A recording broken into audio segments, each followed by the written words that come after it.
This is stupid. Welcome to Ranger Reviews, a web series where we look at episodes of the TV show Power Rangers and then discuss them. Today we're exploring the 37th episode of the show Power Rangers Turbo, as well as the 242nd episode overall titled The Accident. We begin this episode at Angel Grove High while Carlos is walking through the hallway, meeting with a teammate on the soccer team. Carlos asks if the coach is there yet, and he's not. Comes by telling Carlos and this guy, Owen, that on Saturday he's naming a new captain, and it's between Owen and Carlos. He then says that Owen needs to work on sportsmanship and Carlos sometimes doesn't show up for practice. They need to work harder if they want this. Carlos is talking to Justin outside about this, and Carlos says that it's weird because he played with Owen since they were like 2 years old. Carlos then gets pulled into a scrimmage, and Justin tells him to go ahead. Time for a soccer montage of Carlos scoring a goal. Then we see that Owen is on the ground doubled over holding his shin. Oh no! Carlos runs over and Owen can't move his leg. Carlos sends Justin to go get the coach and everyone blames Carlos for hurting Owen, but some people say that Carlos didn't even touch him. The coach comes over and he's going to take Owen to the ER. Ruh-roh. In the space base, Porto says that the Zord project is almost finished. Apparently, Divatox ordered him to build her an evil Zord, and Porto says it just needs a test drive because it might explode, so she's going to send Elgar to test drive it. Introducing the Terror Zord, and Elgar is getting ready to go, taking off before Porto gives the okay, and he finds a cotter pin that's been left behind. At school, a bunch of dudes are arguing over Carlos did this on purpose to become captain, and Carlos finds out that Owen's out of the season with a really badly sprained ankle. And some of the guys say that they're quitting the team because Carlos did this on purpose. But the other guys say they know that everyone knows that he didn't do it, so don't worry. Back at the soccer field, Bulk and Skull are harassing the players, and the coach comes over and basically they're delivering water, and they get it on the coach, and then Skull gets it on them too. Carlos is playing and he's clearly not all there, thinking about Owen getting hurt again in this weird dreamy flashback sequence. The coach ends up calling Carlos over, and the coach says that if you play sports there will always be accidents, but they need Carlos 100%.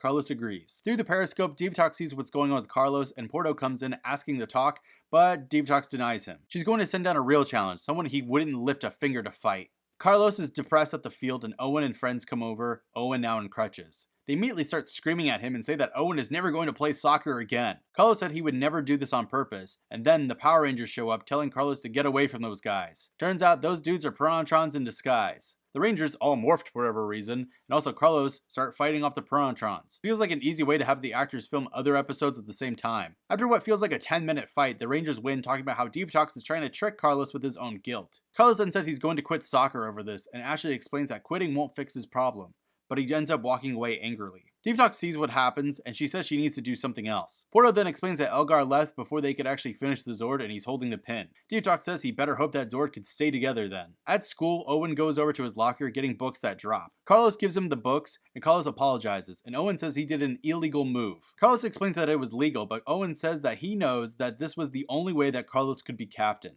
This may have been the same conversation repeated over and over again this entire episode. Carlos bummed is outside again, thinking, I guess. The Blue Centurion walks by, getting ready to write a parking ticket. Then he sees Carlos, and Carlos explains that he used to always play soccer with his friends, and Blue Centurion says that this isn't a legal matter that he can help with. Oh my god, best character. Carlos agrees, leaving, and Blue Centurion goes back to the car, but then he senses the Terrorzord coming this way, which lands right in front of him in the coolest way. Elgar talks smack to the Blue Centurion, and he calls out the Robo Racer, converting it into battle mode. He immediately punches the Terrorzord, and now it's Giant Robot versus Giant Robot. And this episode is slow.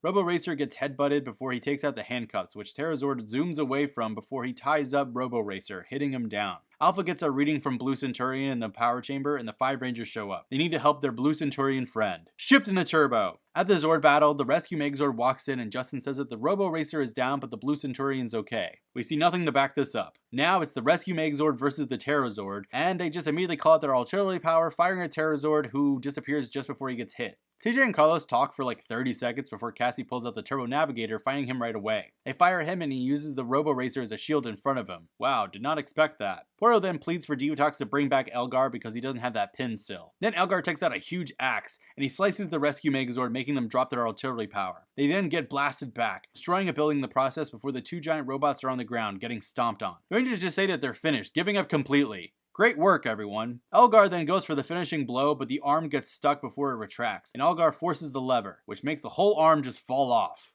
God. The Rangers say now's their chance, getting up, but the Terrorzord just retrieves its own arm from the ground, flying away. What a waste of my time. On the space base, Divatox screams at Elgar for not finishing off the Rangers, and Elgar says that the arm fell off so he couldn't really do much, and he ends up blaming Porto for his failure. Divatox then makes Porto go start building a new Zord.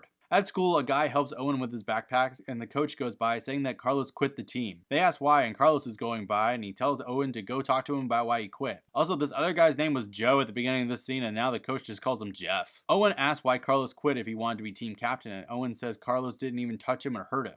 He just tripped over his own feet. He just wanted to blame someone, but it was all his own fault. Carlos stares at him as he apologizes, holding out his hand. Carlos is a little too quick to forgive this douchebag. Then Carlos signs his cast, which is like the grossest shot in Power Rangers history. Carlos then rushes off to get his uniform because he's got a game to go play.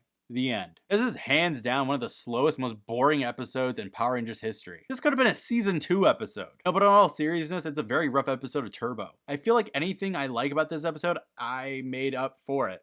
Like, saying that it was interesting that Carlos blamed himself for the accident when it wasn't his fault also made him believe that he was actually capable of hurting someone. But that's not actually text to the episode at all. For all we know, Carlos was told that he'd made a douche move, so he felt like a douche. That's it. But if you thought this episode was weird or different, oh boy, get ready for next time. But until then, may the power protect you.